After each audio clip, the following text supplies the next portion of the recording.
Chapter 3. Another Fight. The girls came out of a tunnel that was a transfer gate in a luxurious limousine car. It was the kind used to transport royalty and the aristocracy. Not only was it hard to destroy from the outside, but also from the inside. Being locked in it from the outside was as good as being locked in a high-security containment car. "That's the Kuramitsu family's house," a maid said while looking at the scenery in the distance. The Kuramitsu family house at the academy was on a vast piece of land, and no other buildings could be seen besides the giant mansion. Humph, seems like we're being treated well for prisoners. Everyone's eyes gazed at the medieval European-style castle-like mansion built on a small hill in front of them. And soon all eyes were directed towards Masao. Him bringing them here meant that not only did they want to isolate them, but also wanted to protect them from others trying to get to them. They realized they were part prisoners and partially under military protection. The escort car arrived at the front door of the mansion. Masao guided them to the place they were to be held. "This room is the one that my father was using. It should have everything you need in it. I'm sorry, but I have orders from the military to keep you locked up. As long as you stay here, you can use anything you find in these facilities freely. Anything. The interrogation will begin tomorrow. Please make yourself at home," Masao said. Then he went outside the room and left a maid inside. Kuriko. "Yeah, got it." At the same time that the door closed, Kuriko ran to the office in the back. There was a terminal that was running. Of course, the maid pretended not to notice. "Is this, maybe? Let's investigate. I'll check the link to the outside." They each started working. "We have high-level authorization access, even to the highly classified area of the military servers. It's also possible to access Jurai's data. This is amazing. The facility here is amazing. If you know the codes, you can access the data." Okay, let's get on it. Don't hold back," Masao said as he walked out. "What? Oh, nothing," Masao laughed at the confused escort as he quickly walked away. Seina and Kurchi climbed a small hill and looked down over the valley. "We have to hurry. They'll be hurt if we don't." They spotted two armed pirates on flying skateboard-like plates with steering wheels chasing two WoW children. One of them seemed to have an injured foot. Fortunately, the wound seemed shallow, and they were still running pretty fast. Nonetheless, they still were at risk of being shot by the pirates riding on the flying plates, who would soon catch up to them. Ugh. Seina's blood boiled at the sight. The men were enjoying hunting the WoW children, and it reminded him of when Tarrant had tried to kill him. He felt fear, anger, and sympathy all at once for the children who were being chased. They were even younger than Seina was. There. Over there. It was an act that might hurt a normal person or lead to death, but Seina didn't hesitate. He stood on the edge of a dangerous cliff jutting out in front of the path of the pirates. The moment he put his weight on it, the cliff began to collapse.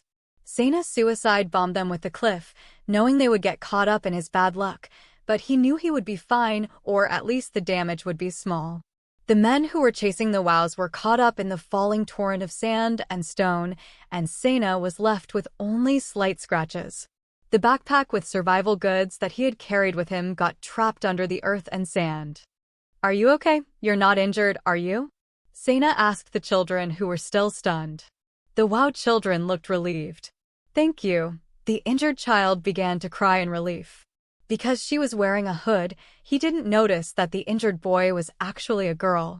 The boy was a very common brown WoW like he had often seen, but the girl had golden hair that was very beautiful. It was rare, like Irma's white hair. "Seina, are you okay?"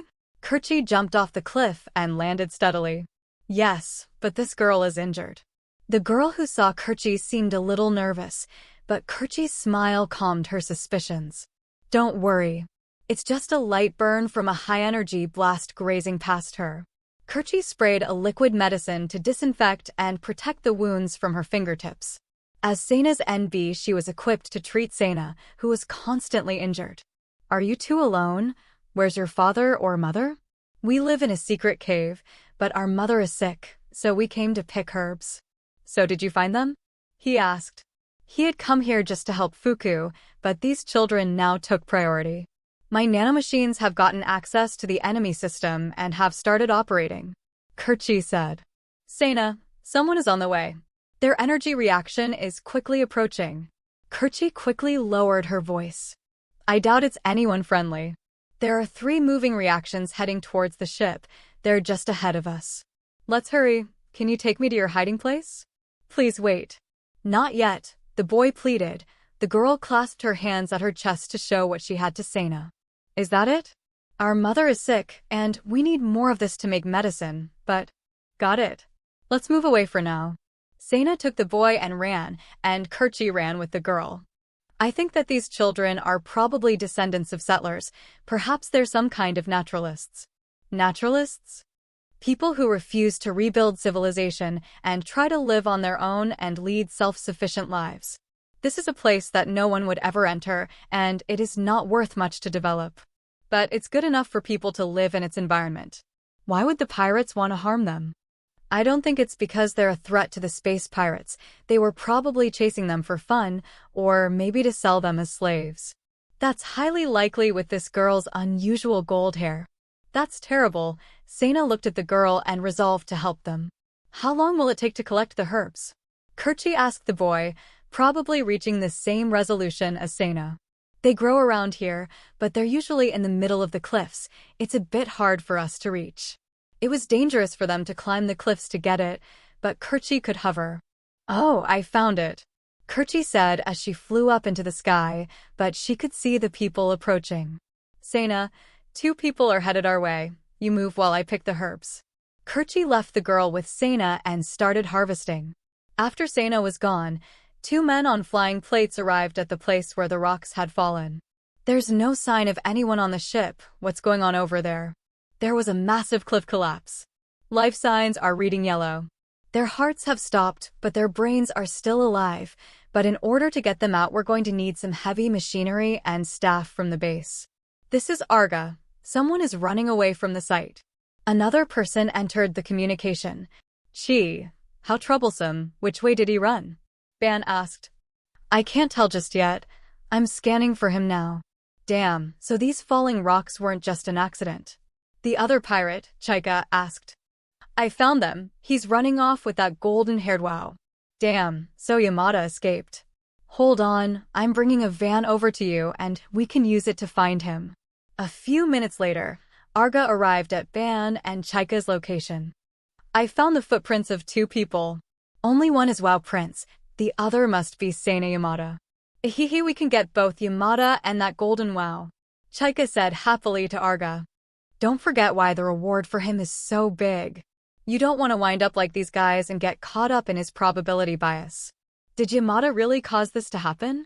No matter how fragile these rocks are, a large fall like this wouldn't happen naturally, Arga said as he fired a high-powered blast toward the cliff.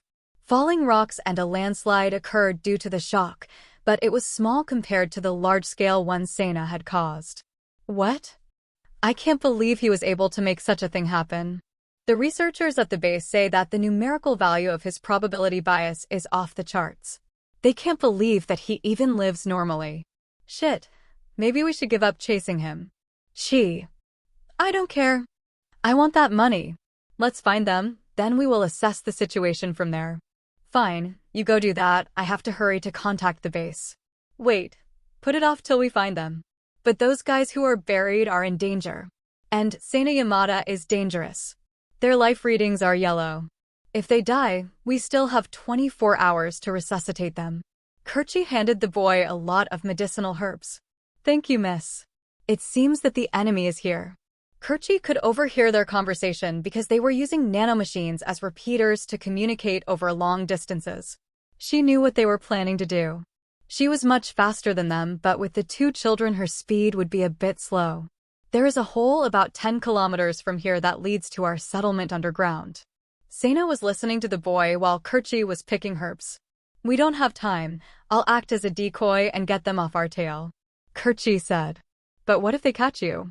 They're after that golden-haired girl and you, Sena. They're on alert after seeing the landslide you caused. There's a possibility that they'll shoot immediately if they find you. Then won't they do the same to you? Don't worry, I will be fine if I go into my NB form. I can easily hide and I can keep hidden forever if I have to. Okay, fine, but please don't get hurt. Sena put the girl on his back and grabbed the boy under his arm and ran in the safest direction towards their home. Take care. Kerchi waved and then began to deform her body. Arga and Chaika were already on their way towards Sena in the van. This is kind of nostalgic, Chaika said, desperately trying to find traces of Sena on the ground. I used to do a lot of hunting, so I'm able to track him pretty well. That's awesome. How do you do that? It's always been a hobby of mine to go hunting whenever I'm on a planet. It's a skill I don't get to use much in space, but it's really useful when you're in places like this. Oh, I see. I see. Ah. Quick turn left. They veered left. The next moment, a large stone fell next to the van. Fuck. They saw a person's shadow on the cliff where the stone came from. There they are. The shadow descended from the cliffs and landed on the ground, then ran off. It's that golden-haired wow. Quick. Let's get her. Arga got out and started a flying disc and began to chase the golden wow. What happened to two birds, one stone? Where's Sena? Ah. Maybe this is a decoy. It's got to be. Well, the wow child is better than nothing, isn't it? Forget that girl. If we don't know where Sena Yamada is, the risk is too big. But she's right in front of us. Chaika was unable to give up his dream of getting rich quick. Then you can capture her by yourself. Will you help me, Ban? I am sorry, but I'm staying with Arga, he's right. Chaika watched the wow girl running away. Well, fine then. Wish me luck. He began to chase after her. Dr. Clay was given hacked access to the network in Terrence base. They can secure their network all they like, but it's no match for a skilled person like you. Dr. Clay stared at the monitor as he scanned the secret files on the network. He filtered the data and chose things that seemed interesting. What's this? PKW. A wave that permeates and damages light hawk wings. I heard rumors before that a royal ship was destroyed once. But it seems like it can be negated using 2 or more light hawk wings, or by using a light hawk wing with a vibration shield, and it's necessary to have a planet-scale ship to generate this wave in the first place. Well, I think I could miniaturize this easily. But since Jurai already knows it exists, I doubt they will let themselves fall victim to it again. It's still shocking that they used it once and put it in a vault to save for later. After the scan of the data was completed, a list of other things was displayed. No, I don't think any of this will do. What else can you give me? There is a certain price to pay for the services you are asking from me.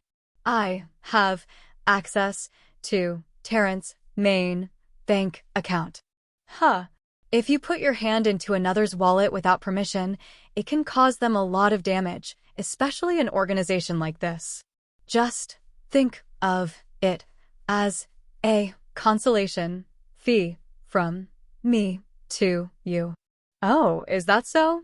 I was abducted by him and ever since have been suffering spiritually. He has deprived me of my body.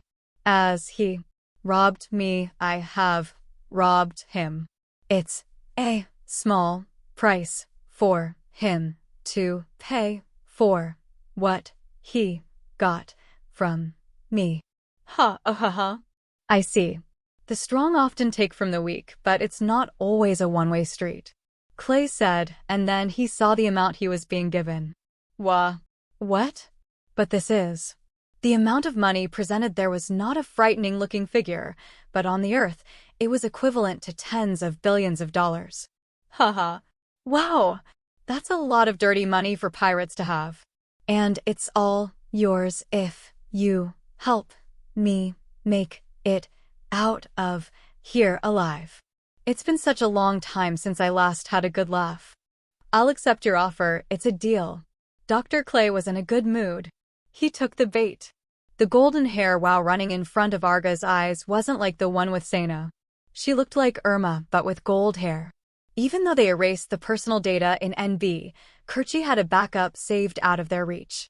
Using Irma's personal data and combining it with the main's hair data, she made an adult golden-haired wow disguise. Of course, she was naked, and she noticed that Arga was visibly wanting to catch her for more than just the money he would make for selling her. Gahahaha. Arga ran after her like a beast that was completely frenzied by the smell of blood. Kerchi noticed that Sena's bioreaction had disappeared, which meant that he had found the Wow's cave. Just to be sure, she decided to buy him a few more minutes. She ran towards a cliff and jumped off. Arga came over the cliff and squatted to look for her. However, the golden-haired Wow, which should have fallen to the bottom, had suddenly disappeared.